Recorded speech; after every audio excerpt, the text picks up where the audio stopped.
it's alright. I'll just keep on waiting till you come ride with me. Ride with me, girl. You can vibe with me. Vibe with me, girl. Touch the sky with me. Fly with me, girl. You too pretty for these other guys. We gon' have some fun tonight. You can just call me up. Tell me when you're ready and I'm pulling up.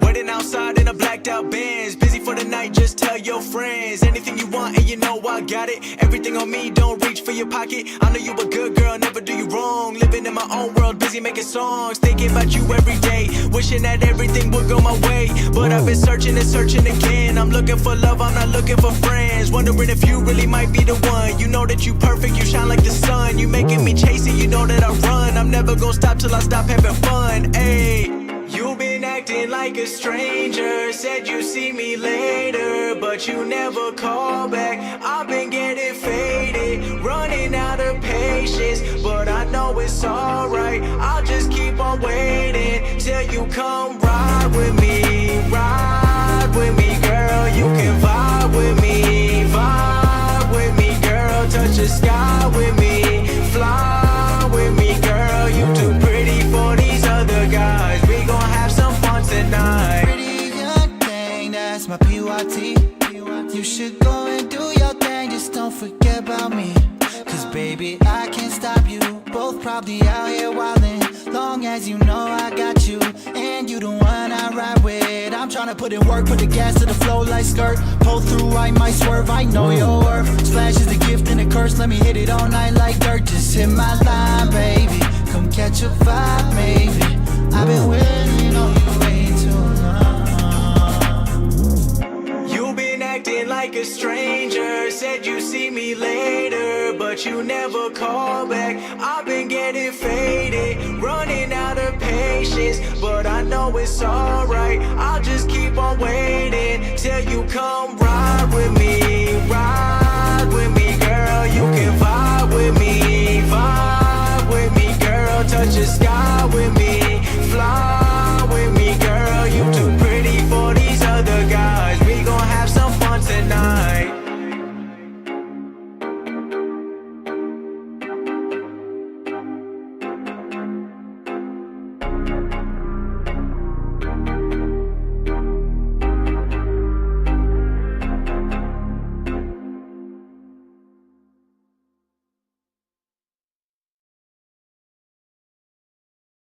Look at me now, I did it all, they wondering how. Come to my city and copy my style. They wanna be me, that ain't allowed. I never wanna be part of the crowd. Good on my own, don't need them around. I beat them all, now they wanna test me. I be a legend like Lionel Messi.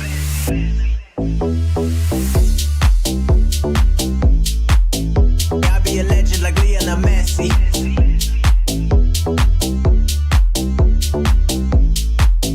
I be a legend like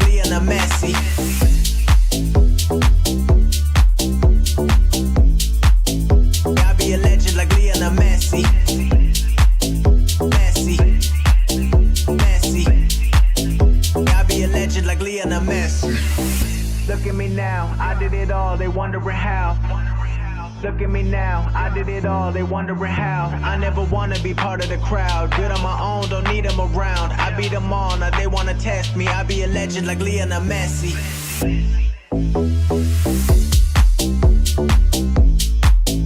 I be a legend like Lionel Messi.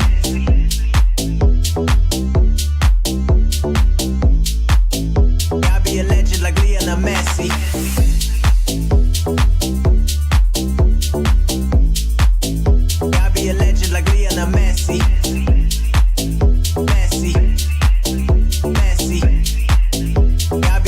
like Lionel Messi. Look at me now, I did it all, they wondering how. Look at me now, I did it all, they wondering how. I never wanna be part of the crowd. Good on my own, don't need them around. I beat them all, now they wanna test me. I be a legend like Lionel Messi.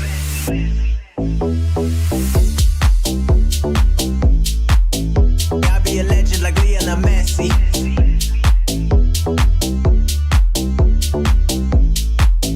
I be a legend like Lionel Messi.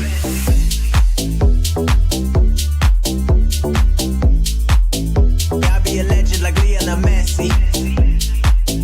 Messi.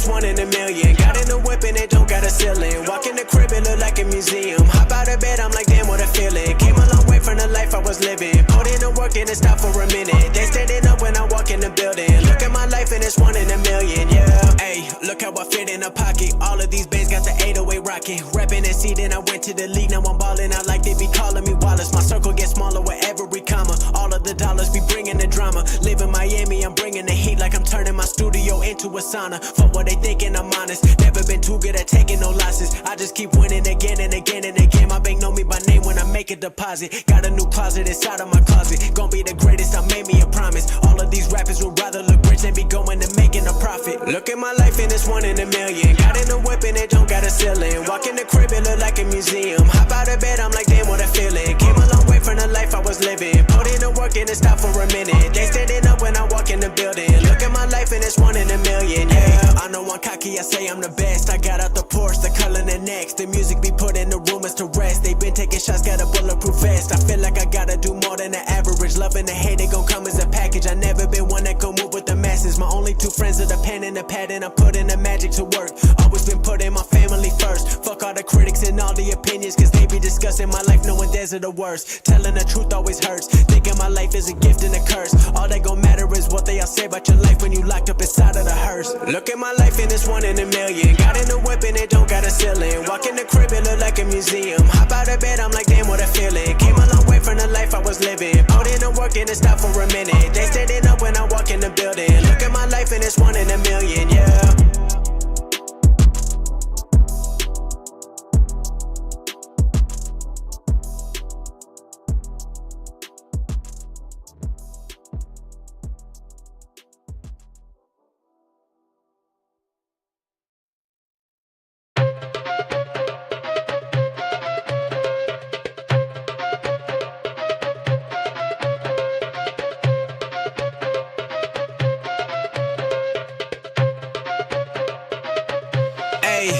Hop on a plane, land in a new city. Back to my roots and they call me a BB. In the Middle East and I got my girl with me. Always knew that my life be so pretty. Hotel room and the view so vivid. I keep it real, I don't do no gimmick. First gotta dream it, then I go live it. And I made the beat, so let me go switch it. I'm at the top of the pinnacle. Too many bars and my flow be too criminal. Get in the whip and the dashboard is digital. Told my accountant we don't do division. The money additional. I do my job and the damage is critical. My shit for real, I don't do nothing fictional. Flow be too perfect, I don't skip a syllable. If you been sleeping on me, then you miserable. Wake up.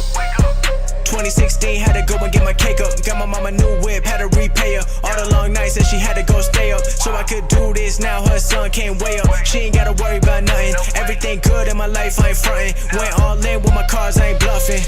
Bads don't miss and they know that. Came too far, I cannot go back. Spend every minute like it's my last. Don't wait for nobody, I'll move past. I put in my time and it paid off. I never really cared what they thought. Record anywhere, no days off. Got too many hits like, you know.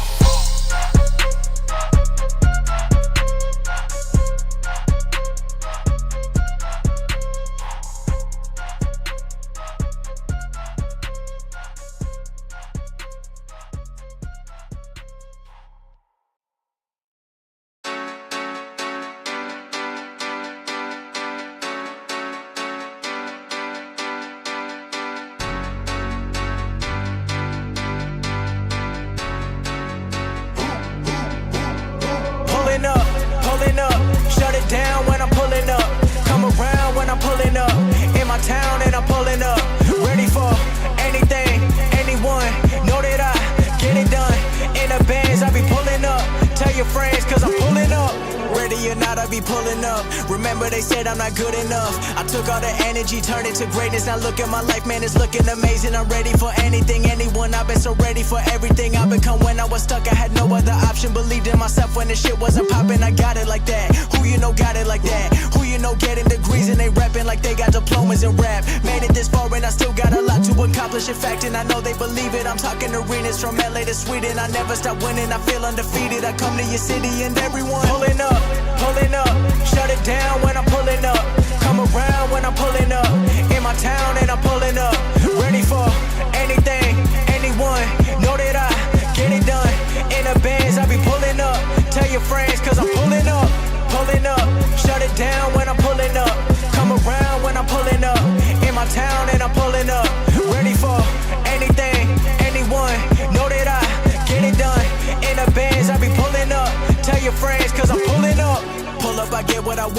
I need 1,000,000 I need a couple of states to put all the haters back into their place. Now bringing the bass, hey, ready for the big league. Never gonna miss me when I'm on the TV. I'm the MVP. Whenever they hear me kill it, they be coming at me, but I hit them with a pivot. I've been ready for the shit. Never gonna quit.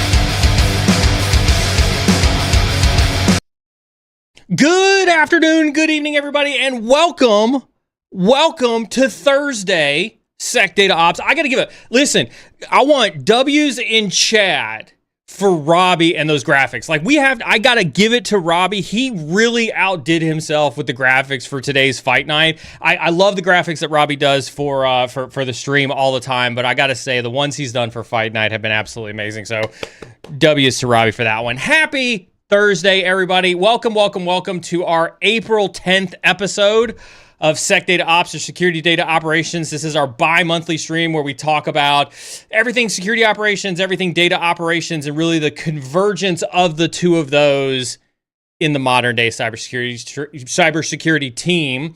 You can tell it's getting to that time of the day where my words are starting to mesh together. I'm going to hit the rules really fast before we talk about what today's stream is all about. So obviously the first and foremost rule is always the most important, right? No toxicity. What does that mean? We have a zero tolerance for any racist, sexist, misogynistic, or any otherwise toxic behavior in chat. There's a zero tolerance policy for that. We are streaming live across LinkedIn, Twitch, YouTube, and X. We do have moderators in each of those platforms. Huge shout out to our moderators.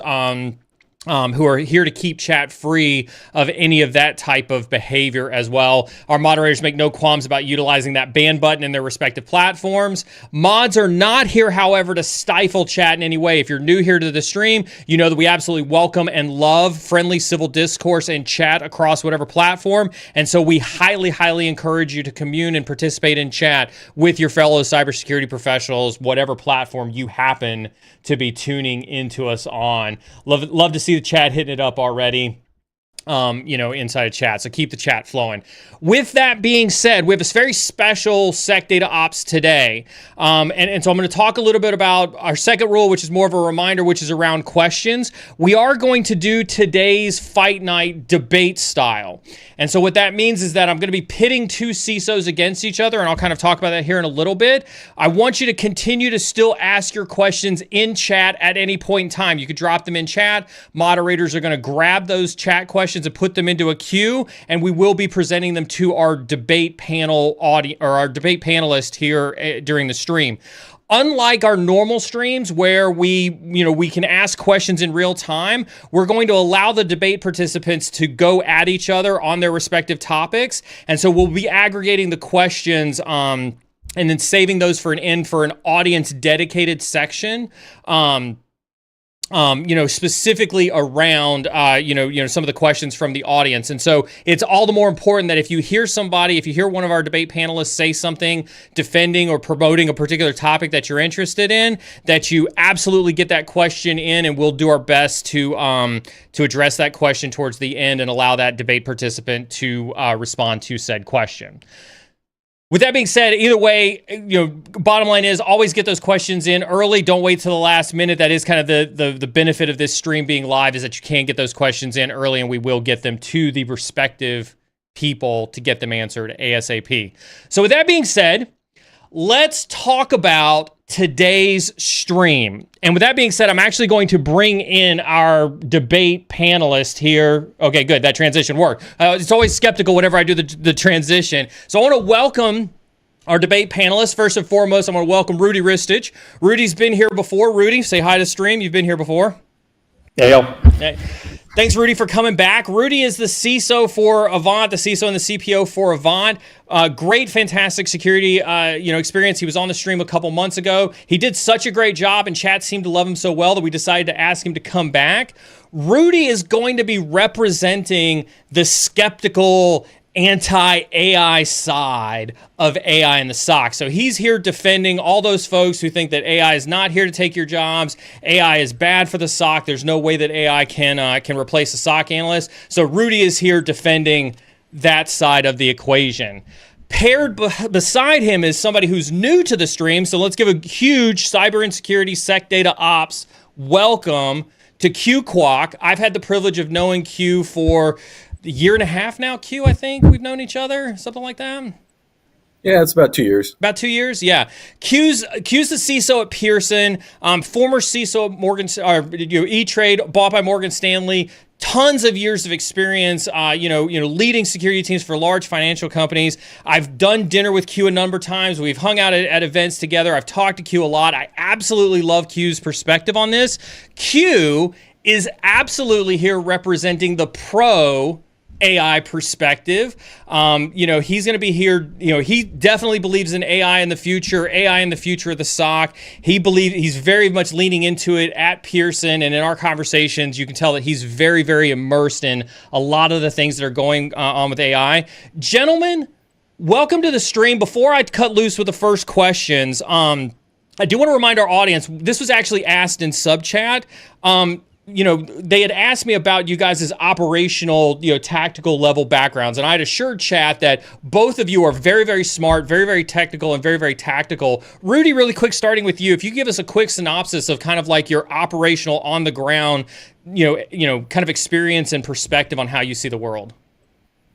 Yeah, well, I started my career as a vulnerability researcher and then migrated into SOC analyst, security engineer, all the way up through managing security operations centers globally for a managed security service provider, and then into product groups. So I feel that rare sense of coming up through the technical chops. I know the job intimately. I know the ins and outs of what can and cannot be done and where the nuance lives. So I feel I'm well qualified to debate that side. So absolutely. Q, over to you now as well.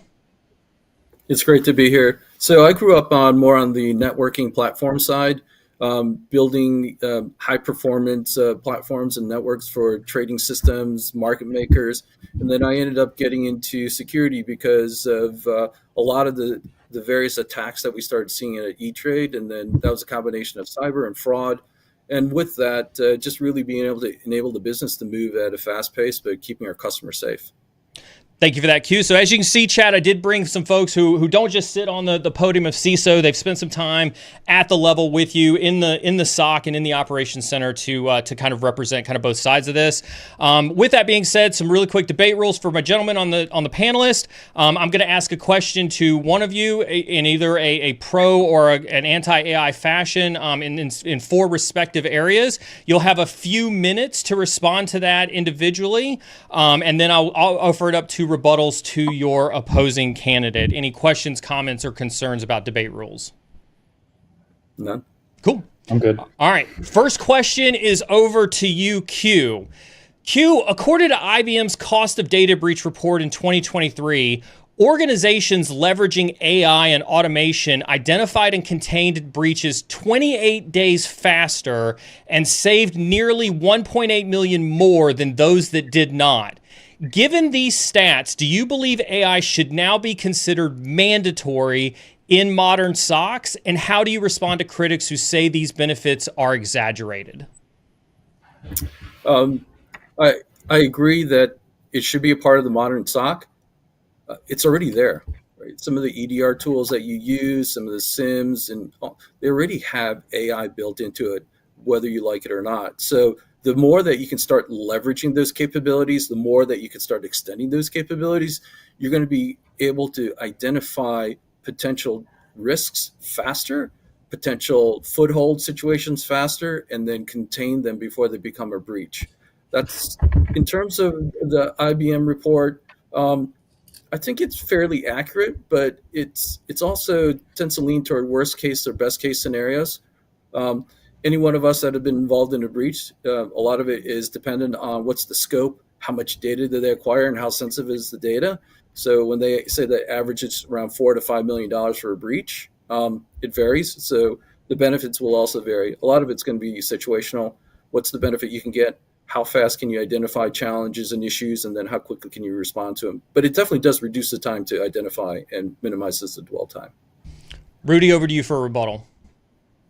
Yeah, I think cost to recover at an atomic level is probably aided by AI a little bit, but I think what IBM is overlooking in that report is they're probably not counting the costs to recover from errors that AI may make, and things like retraining models, adversarial people going after models and changing their techniques so previous detections no longer work is a big reality that likely costs a lot of money in retraining, and being able to develop these technologies, redeploy them, sanitize data, and ensure data quality is going to be a perennial, like ongoing cyclical challenge that we have. So I don't believe that report would capture that kind of total cost of ownership of managing systems like this at scale. Q, any rebuttal to Rudy's statement there?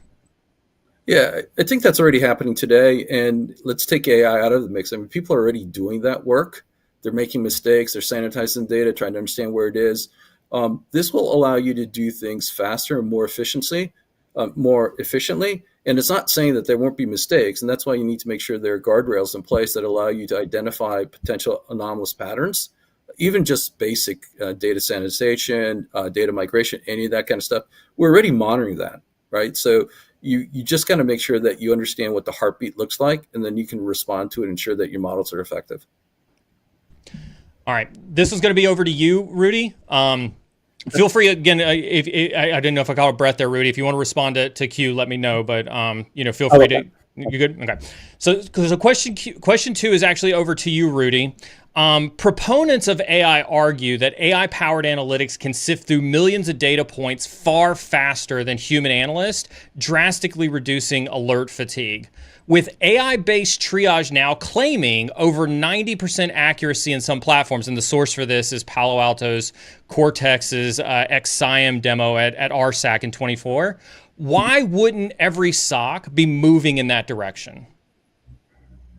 Yeah, I'd argue that are we looking at triage accuracy in the aggregate, or are we looking at across environments that are homogeneous? One thing I don't believe, or we've run into actually, is how can specific data to our environment and our platform be triaged and learned effectively with AI, especially if we have like a smaller subset. I don't come from a massive environment. We have like a smaller one that probably takes a longer time to train and create a baseline, and it might be good at something like the level of a service provider where they have a very large sample size to train over and over again. But I'm to some extent reticent and skeptical that we'd be able to achieve that same claim in an environment that's smaller and takes longer to realize that value. So that's where I would stand against that claim right there. Q, rebuttal to that?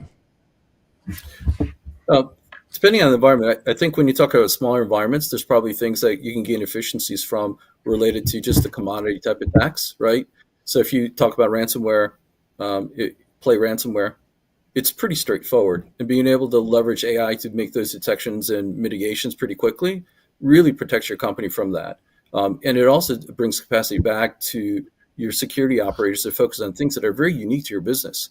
And it also gives you time for the AI, for you to train the AI to understand the specifics of the business and what's the real value area that you want the AI to focus on that can give you capacity, that can give you speed and accuracy. It doesn't mean that you're going to do everything, but it's really about where's the most value and where do you really need the speed and effectiveness. Rudy, you want to rebut to that?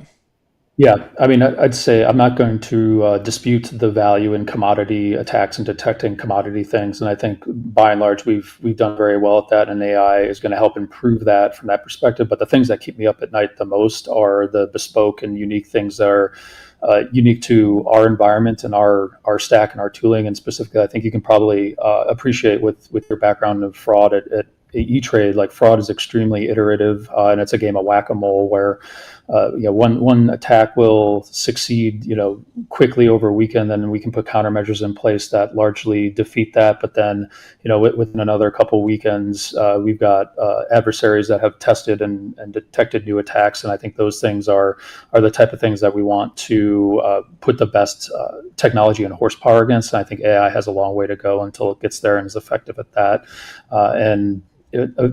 taking care of the commodities, that's nice. But then does the expense and cost of deploying and training AI make up for those commodity results at the expense of the things that are more impactful, but maybe like a little bit less likelihood, a little bit more difficult to detect with artificial intelligence? So Q, since Rudy invoked your time at E-Trade, I want to give you an opportunity to rebut to that as well.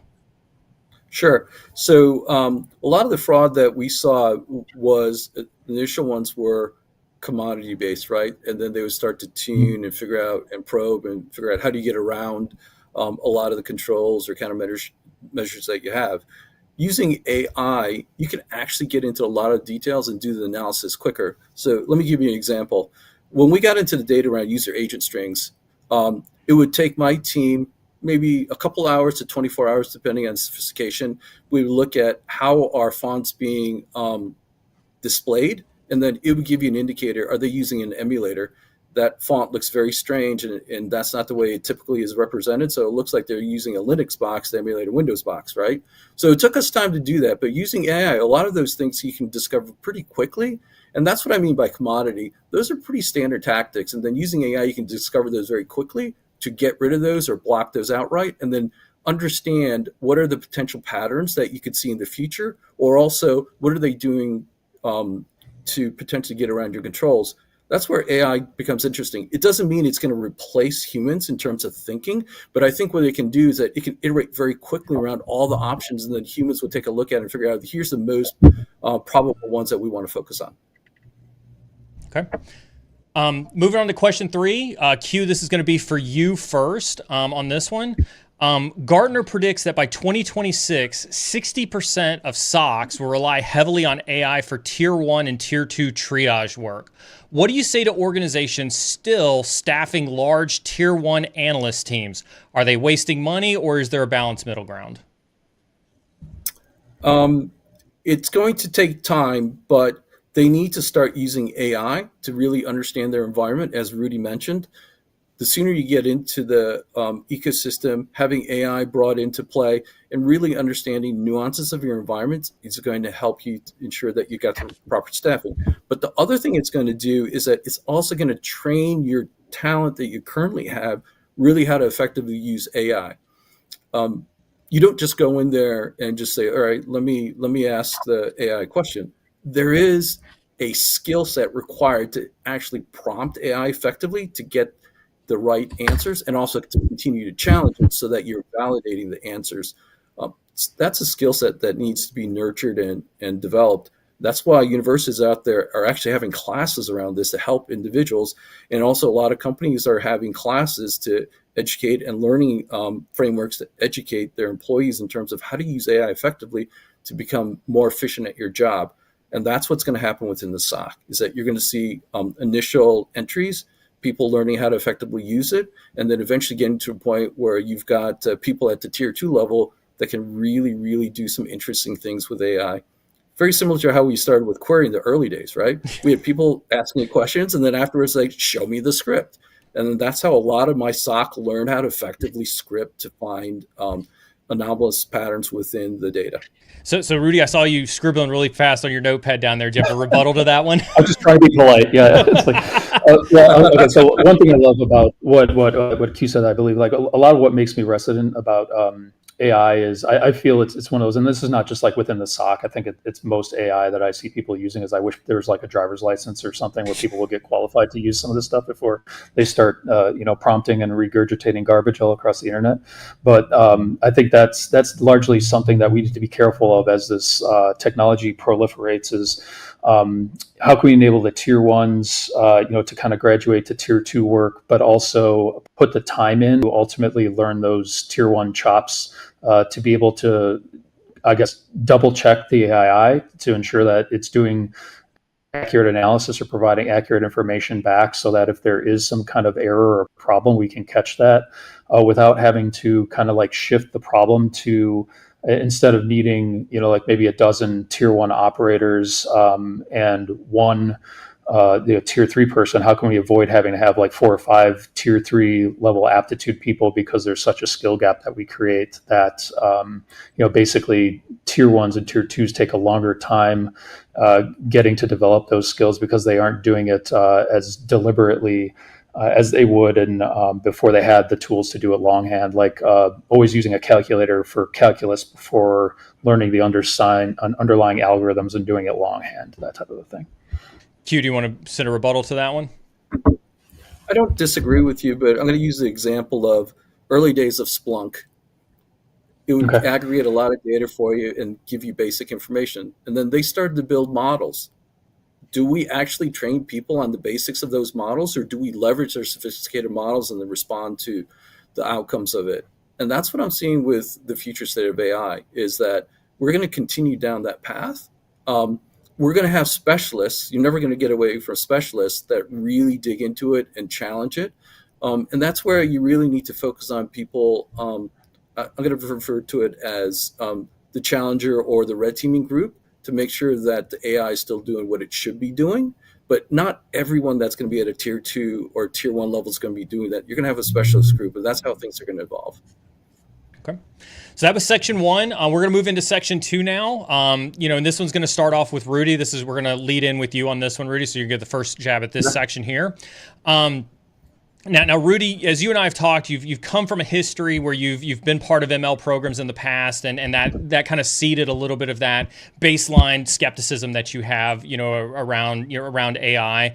But AI platforms today use unsupervised learning to detect zero-day anomalies that traditional rule-based systems miss. Given the recent case where Darktrace AI detected lateral movement 3 hours before human security operations centers did, and this came out of their 2023 threat report, how do you dismiss that kind of advantage? I won't say it's dismissive of the advantage. I'd say is it dismissive of the model of the operating of the SOC in and of itself. It's like, is it 3 hours ahead of a human detection because there was no information available to a human, or a human available to make that determination, or the correct expert logic within their existing SIM platform or whatever the stack looked like to put that alert in front of a human? Or was it purely because the technology had precognition to be able to determine that, hey, this is an attack that we need to basically investigate and escalate it to a human analyst? That is, I think, something we would have to uncover to understand. But I'd be reticent to say that the information that was available to the machine itself would be something that a human would miss outright without the capabilities of that AI. Q, do you want to rebuttal to that? I think going forward, though, we're probably on the same page where we're not going to blindly trust AI. But what we're going to do is what we've always done, is that we're going to have guardrails that are going to continue to validate, are the models and are the agents actually executing the way that we expect them to? Are they being effective, or are they starting to degrade? But then you're looking at the overall ecosystem. So in ML, you're looking at the data to make sure that it wasn't being poisoned. There wasn't any type of low and slow that was potentially influencing the model to respond in a way that was engineered for the adversary. And that's what we did on the fraud side. We would look at the models. We'd make sure that there was a sample set so that it was responding the way that we expected it to, and we would compare it to the real world results. And if we saw any type of deviation, we would drill in pretty effectively, or we would drill in pretty fast, and also understanding that, is this expected just because of the data set that was in there and it was a legitimate data set, or are we seeing an unusual pattern that we really need to figure out what's the root cause of? So unless Rudy's got a rebuttal to that, that's actually a great lead-in, Q, to the question that I had for you at the second part of this debate. I think both of you kind of are somewhat aligned on the previous answer, but Q, for you specifically, many AI products that exist today and many AI decisions that are being made in the SOC are still very much considered black box type of of applications and programs. If you can't explain a response to regulators, especially coming from a highly regulated environment and having to deal with a lot of complexity and where you're dealing with right now, if you can't explain that response to regulators or during an incident response, how can you trust the machine? Isn't this a major governance risk? You need to be able to explain it, but then there are different ways that you can explain it. So if you think about getting to a verdict through circumstantial evidence, right? That's how we structure, how we monitor our models. One is, do you have transparency? And if not, do you have enough data points around it to say that, yes, it is responding the way it is supposed to, and it's explainable based on all the metadata and circumstantial data related to it. And that's the way we look at it, right? The other component of that, too, is that if we're not comfortable, my team will go in and actually drill in and manually walk it and then gather the evidence they need to and compare it to what the model did. We don't do that in every instance, but if it's something that's related to a significant incident that we want to be able to ensure that we can defend if we end up going in front of a regulator, that's what we do. Rudy, you want to rebut to that one? Yeah, I think in certain industries, the imputability of evidence that's coming off of any kind of data that was processed by artificial intelligence or a machine learning algorithm is automatically going to be suspect. And I'm not aware of any kind of case law that exists where that's been largely either accepted or defeated in court.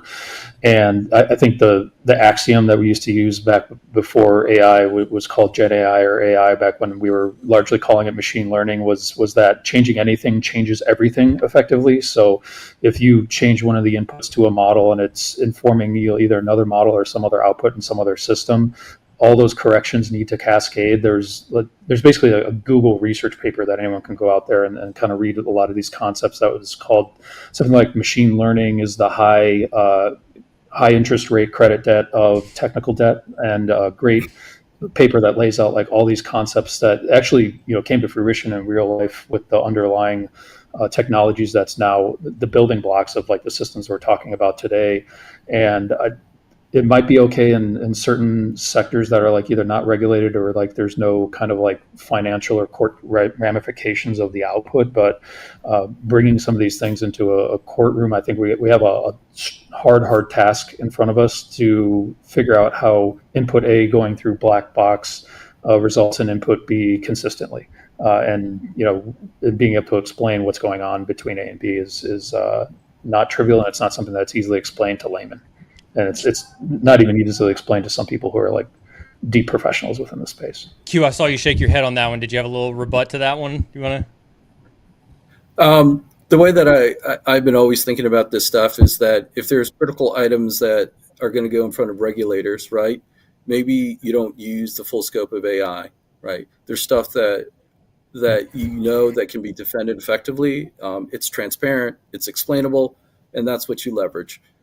In the other areas where you don't have as much regulatory or potentially litigation exposure, then you move ahead with what you can leverage out of AI to get the most efficient results. But then the next stage, you need to make sure that you're doing a lot of rigor. So a lot of the regulations require explainability, require transparency, and also require that you appropriately document what you're using.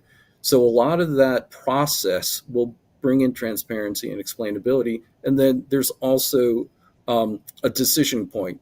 Do you feel that there's too much risk, or do you need to accept it because the return on investment is worthwhile? And that's a constant review that we go through. Okay.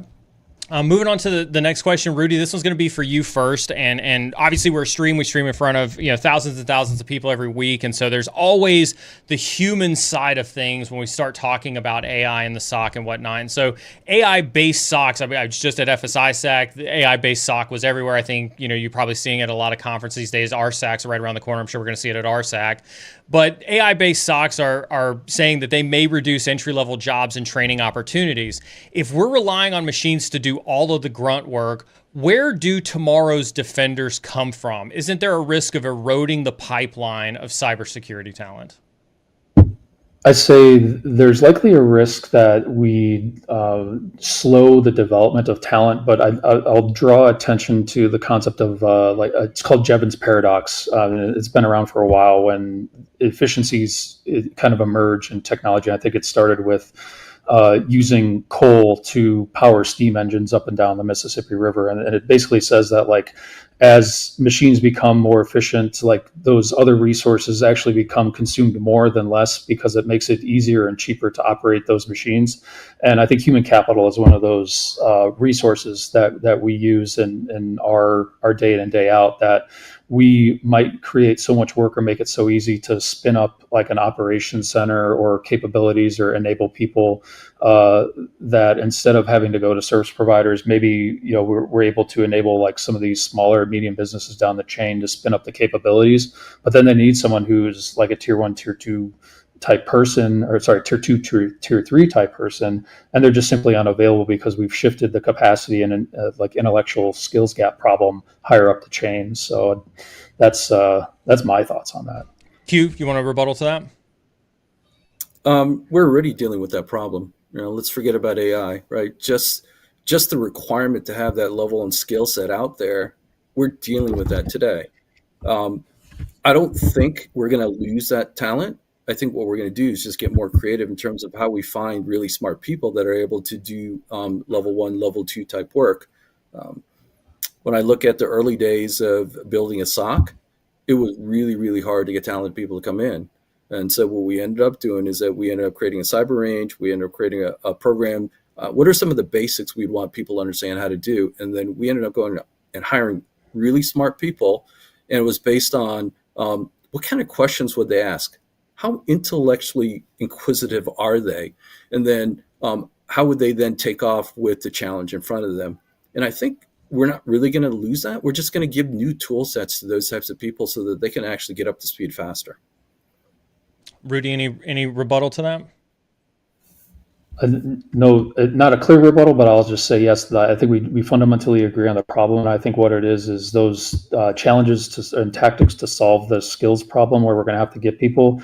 We might be thinking we're alleviating that kind of problem, but my gut is it might actually make it like a harder problem to solve. We might have to do more of those things. All right, we're going to move on to section 3. We're going to start with Q with you first. This is our ethical, strategic, and operational considerations part of AI. So Q, we're going to start first with you, and we're going to talk about some ethics. AI in the SOC opens up the possibility for unintended bias in detection. You know this. You've got somebody on your team right now who is very, very passionate about unintended bias in AI models. I think you know what I'm talking about. Say flagging behaviors as malicious simply because they differ from a trained baseline. How do you safeguard against these risks without compromising response speed? The way that we do it is that we take a look at any of the deviations, right? Part of it is around, is that normal for that particular activity, for that particular individual, that particular population, even though the AI might flag it as malicious? And then we'll make the requisite actions around it. But a lot of it is really just understanding your business, what's the pulse and tone of it, what's normal. And even when you have AI, you still have to have a pulse on the business and the activities and what your customers are doing, and to be able then to go, all right, that just doesn't feel right. Rudy, any response to that? Yeah, well, I'll say I heard you say it this time, and then a couple times in a few of the other responses about adding processes and things to kind of double check and validate the AI and everything. And I think what we want to take stock of is, where are we in the hype cycle of all this? And is it one of those things where all the efficiencies that we think we're gaining are being offset to an extent by all these additional things that we need to do to kind of check and rein in and ensure that the new capability isn't running outside of its bounds? Like, is it all it's been cracked up to be, maybe not as much as we thought? Q, that seemed pretty direct to you about some of your previous responses. How would you like to respond to that? I agree with Rudy. Anything that we do, you go through a rigorous process. You don't just throw it in there and go, no, this is really exciting. I bought into whatever the particular vendor is telling me. It's trust but verify. So we put everything through its paces. Even when the business comes to us and says, this is an amazing product, it's got AI involved in it, My team will go in and dissect it to understand what does AI do, how does it communicate out, where does the data go that it acquires, and also where does it put all that information. So we did that when DeepSeek came out and said, it's going to China, can't use it. But then when we spoke and took a look at what Microsoft as well as Google were offering, it was self-contained and it was kept within our tenant, and then we approved that for use. So we do that with anything that comes in. We don't just blindly believe it, but we're going to validate it, and then we're also going to continue to monitor to make sure that nothing has changed or nothing is stuck in, so that we're comfortable that it is providing value, but it's not creating any additional risk. So with that, Rudy, I'm gonna pivot on to the next question, because I think this one kind of talks a little bit. Unless did you have a specific rebuttal that were you scribbling? Next question's fine. Okay, all right. Because I think this one kind of speaks a little bit to what Q's saying, and kind of a little bit to your stance, right? Is that some argue that resisting AI is itself a risk in the enterprise, and adversaries are embracing automation, they're embracing AI-based attacks. Aren't defenders who avoid AI simply outgunned? Isn't standing still a strategic vulnerability in and of itself? You could say that, but then also, how are we developing fundamental skills if we're ignoring AI? Understanding how it works, but then also basically going through and ensuring that we have the skills to handle things at volume and basically understand what is and isn't, kind of if our adversaries are using AI just to generate threats faster. Does that absolutely mean we need to use AI to detect those threats faster? Likely not, if it's the same type of a threat, just like a sheep of wolf's clothing or a sheep of a different color type of a thing. I don't believe so. Q, you want to respond to that? I think we do need to use AI. That doesn't mean you blindly trust it. The faster you can identify stuff, the better that you can minimize the impact. So I'm constantly thinking about how do we identify things at the earliest possible point so that we can minimize what the potential impact is. The other thing too is that when we think about AI, it's a continual evolution. The things that you look at the SOC today, what do they use? They kind of rely on those technologies to give them the information they need, and then they decision how to action it. AI is doing the same thing. It's just able to do it faster. It's able to get access to more information. It's able to put more options in front of you, but you still, as a human being, have to have the requisite knowledge, experience to make the right decisions. Rudy, any response to that? No, I agree with that, actually. Okay. We need smart people to be using these things if we're going to use them. We're going to move on to kind of the last section, section 4. We've got some questions lined up for the community. Reminding the community to get the questions in. Make sure you're specific about who you want to ask the question to and what it's about. But this one's actually tailored. We actually did create a section that was specifically around community concerns that I've heard from various streams that I've done on this topic and things that we've talked about in our Discord and things like that. I'm going to start with you, Q, on this one. AI has a reputation for hallucinating context or flooding dashboards with false positives and poorly trained models. I'll get to you here in a second, Rudy, for this one, but can you share, Q, a situation where AI has failed you in the SOC or where it added more confusion, did clarity, and what lessons should the broader community take away from that? So when we first used AI, what it did was that it, out of the box, it gave us a lot of things, right? And then when we looked at it, a lot of alerts. It's like, oh, okay, this communication is wrong. It's probably this type of attack. So when we looked into it, we realized that it was bad code from a developer.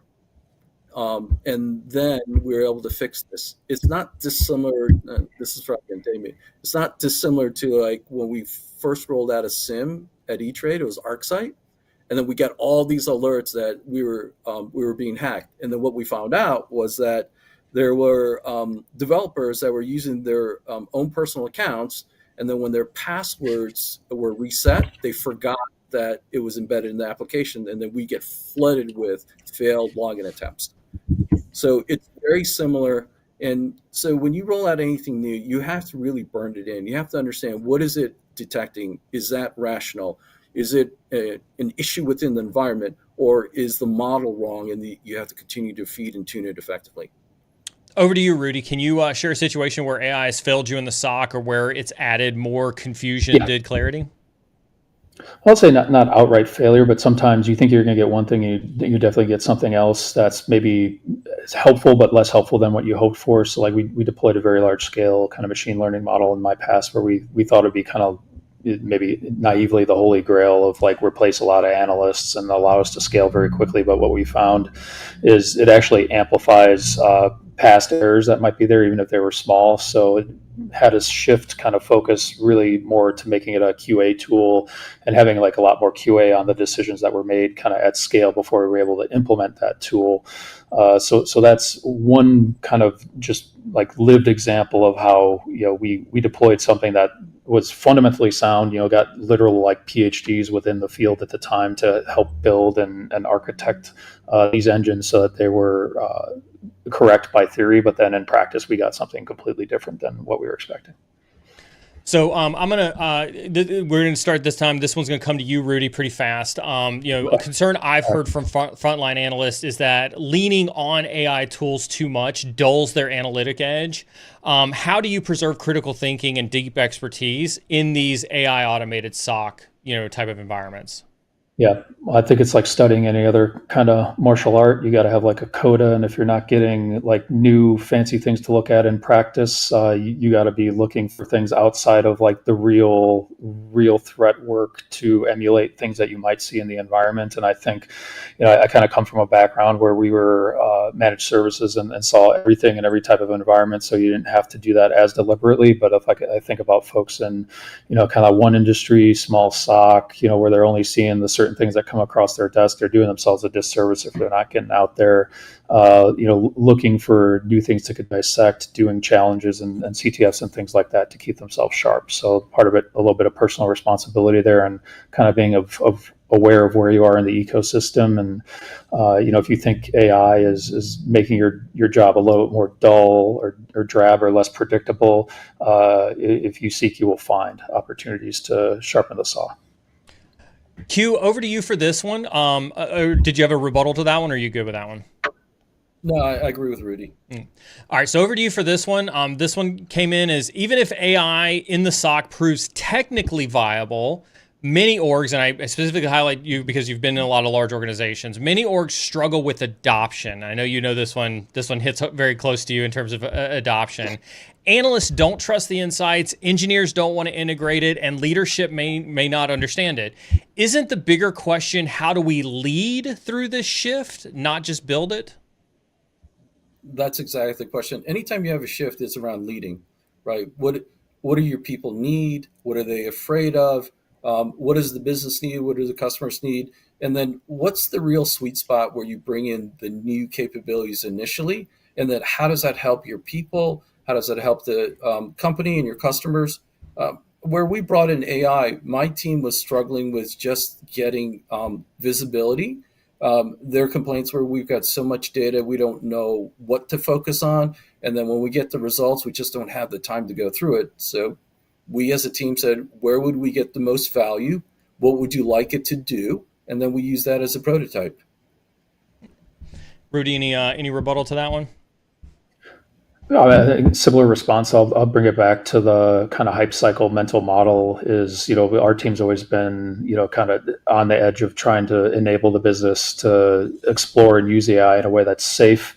But then it's like when you start to put it in practice and then kind of get to the point where you have all these expectations about what it's going to deliver, and then you hit that like trough of disillusionment or whatever they call that phase. It's like, how do we, kind of either double back on what we put in or effectively tweak it in a way that's safe, that can actually like provide value if it's there or not. And sometimes like there's no value, you have to pivot. And part of that, this is all like a vision and a leadership exercise, right? Is anytime there's disruption or change in, any environment, be it a SOC, be it an industry, a business, an economy, it's kind of setting that North Star and keeping people like optimistic towards the path forward rather than throwing their hands up. So it's kind of agree with the response and the effect of like, it's a leadership competency challenge rather than like, how can we tactically do this thing?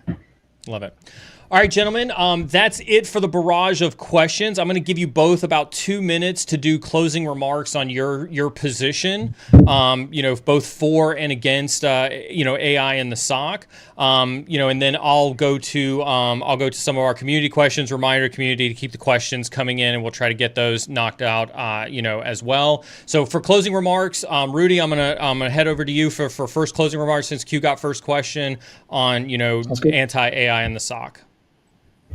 Yeah, I think AI is going to make its way into the SOC, whether we love it or not. It's going to be a feature in the things our suppliers want to deliver to us. But I think what it is we have to curb our expectations about what we're going to get and how quickly we can adopt it, and raise the flag that we're succeeding in reducing costs as aggressively as those that we buy from will like us to believe. And a lot of it has to do with kind of understanding the pitfalls. There's a lot of devils in the details and the nuance about how we deploy these technologies. I'll leave it with the analogy of like when Edison, kind of developed the phonograph. His intention was to be able to distribute sermons across the world, but really what it ended up being adopted for and using in practice is spreading jazz, which is all great. It's fun stuff, but at the time that was probably exactly the antithesis of the intent of what he had for that technology. So it could very much be the same for us in our security operations roles. We bring this technology into our environments. Q, over to you for your closing remarks. I agree with a lot of what Rudy said. So AI is here to stay. It's going to continue to get better and make more inroads. The thing that we as professionals and leaders have to do is lead our teams to understand how do you maintain the proper rigor around AI. Don't believe everything, challenge it, confirm what it can really do, what it does really well, and where the value can be added. The other thing that was surprising that came out of our journey around AI was that there's a couple of people within the team that stepped up, and then we've got a really good developer that's building interesting models. And then we have someone else that was really interested in the architecture side and is drilling into anything new that comes in and is able to call out challenges and issues. And he's the one that discovered the issue with DeepSeek. So it's not going to get rid of jobs. I think it's going to create more opportunities, and it's also going to allow people to move up the value chain where they might be able to get into areas that they felt they couldn't get into. So the individual that I was sharing about the vendor space, he was just a developer, but then he ended up getting into architecture because he quickly ramped up and got the passion around AI to really understand what it does. And now he's the go-to guy within the company where people go to him with different models as well as technology solutions and want him to come back with a recommendation around where it can be used and how it can be used. Awesome. Real quick, gentlemen, thank you so very much. We're not done yet. Chat, don't go anywhere. We've got some questions that we want to get to. Just for moderating this, I want to thank you both for being here. And Chad, just in the essence of transparency, Rudy took on the position of anti-AI in the SOC, and he did so at my specific request because we did need a villain in this debate to have a villain there. But Rudy, I know that you have a very strong pro message around AI in the SOC, and I want to give you an opportunity, a platform to deliver on that, because I don't want people to think that you're here being a baddie, poo-pooing on AI in the SOC altogether. Oh, it's all good. I think all my concerns are actually still valid, even though I'm extremely excited and an avid dabbler in all these technologies myself. And I'm excited for the pace of change that it's going to bring to the tools that we're able to bring to bear to the bad guys. So that's my actual position on all of it. I'm always encouraging our team to use whatever they can within AI to help, basically get the job done faster, but then ultimately, what they need to know is they own that work too. So they're responsible for that output, which kind of compels them to have a good understanding of, how this thing is working and what it's doing on their behalf. And I think that's what we all need to do as well. Awesome. Thank you for that, Rudy. And again, thank you for being such a good sport with that. Q, I'm going to pop this question over to you first. We got a Twitch viewer who says, so would the SOC analyst role become obsolete because of AI? And this is a question that I think I get asked all the time. It is one of the most common questions that we absolutely get asked on this stream. And so I want people to hear it from CISO's mouth, especially one like yourself who does firmly believe in a lot of the future of AI. Do you think the SOC analyst role is going to become obsolete because of AI? No, I don't think it's going to become obsolete. I think it's going to evolve. and it's going to change the way that they do their job. A lot of the stuff that the AI is going to do is a lot of the commodity work, right? Going back to the early days of SIMs, and then when Splunk came on the scene, and then when they were building their different models, it didn't replace SOC analysts. What it did is that it empowered them to do more, to do it more effectively, and gave them more information so that they can make the right decisions. And that's how I see AI. I don't see this as some type of complete replacement for a human being. I think it's just another tool in the toolbox that will help us be more effective against the adversaries. And the other challenge in that space is that, as you mentioned earlier, the adversaries are very, very progressive in terms of new capabilities to figure out how can they be effective at finding ways to get in. So we need to understand how can we use technologies to discover or at least point us into the areas that we should be worried about that may have smoke. Rudy, any response to that, or I mean, any response to the question there? Or your thoughts? Well, yeah, on the note, like SOC analysts, they're the tip of the spear and probably the most important role in all of what we do as far as getting ahead of the threat and understanding it. And I can just speak to my experience, which was like early 90s. We literally had to write C code to like take apart network packets, and then we graduated to like T-Shark and TCP dump, and we had these tools. And then along came like Blaster and Sasser. You and were definitely aging yourself in this conversation. Well, I'm an old man now. You know, like, what can you do? Like, so does the gray on my face, right? Yeah. But I mean, the moral of the story is like the guys that do the job now, the guys and gals that are doing the SOC analyst job for us, like they're looking at things like within cloud environments, cloud workloads, authentication, things that I just don't understand now in my role as intimately as I once did, like the bits and the bytes talking the systems together. So that role is never going to go away. It's going to change. The type of skills you need to focus on are going to change, and the tools that you get to use and bring to bear to the job are going to evolve and be a lot better. But that doesn't mean that the role's going away or it's any less important. It's the most important one we have. Sticking with you really quick on this one, Rudy, this is a great question. I've got a two-parter to this one because I've got a follow-on to this as well. But you first, Rudy, in your opinion, when would you push against using AI? When we could not validate, basically, if there was no like bias or a kind of harm, being done from the output. Basically, it's like if we can't, I don't want to say fully understand, because I don't think you can like ever fully understand any of these technologies. But if we were using it, in a way that was either like unethical or in a way that would introduce bias, we'd have to say absolutely not. How about you, Q?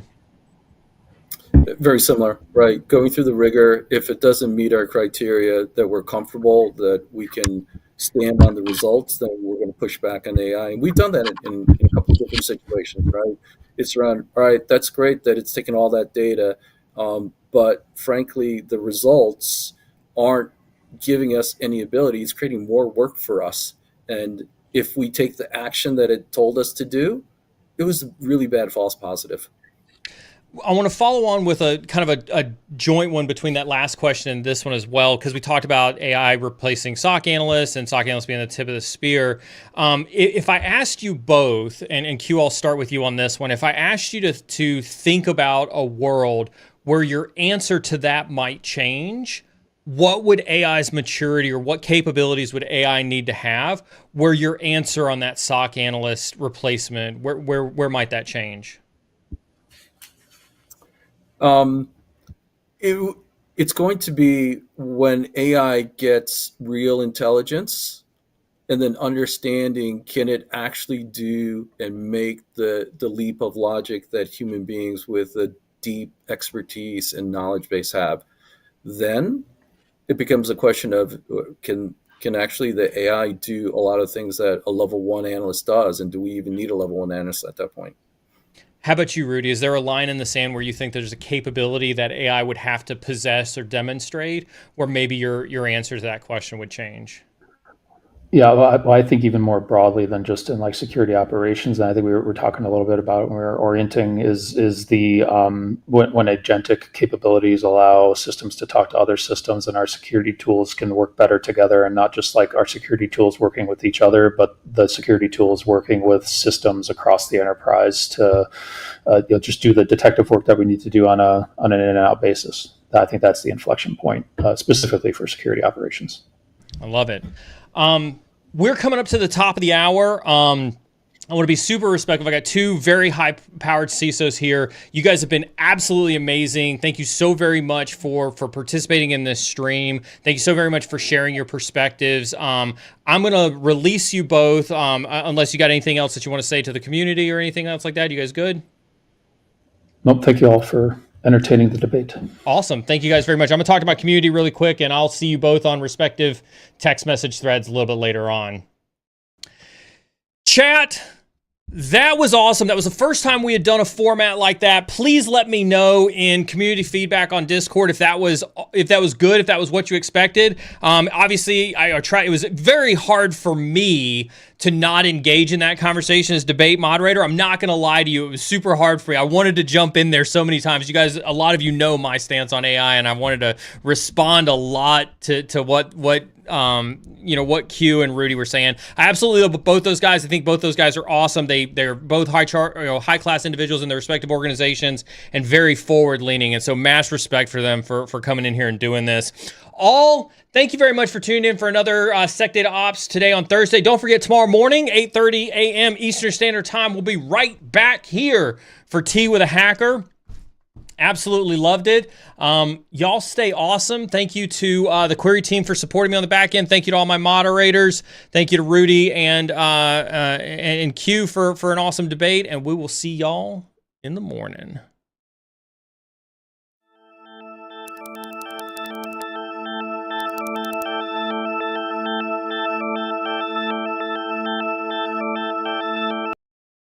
Through the hard times, but I still find that gold. Mind been playing some tricks on me. I stayed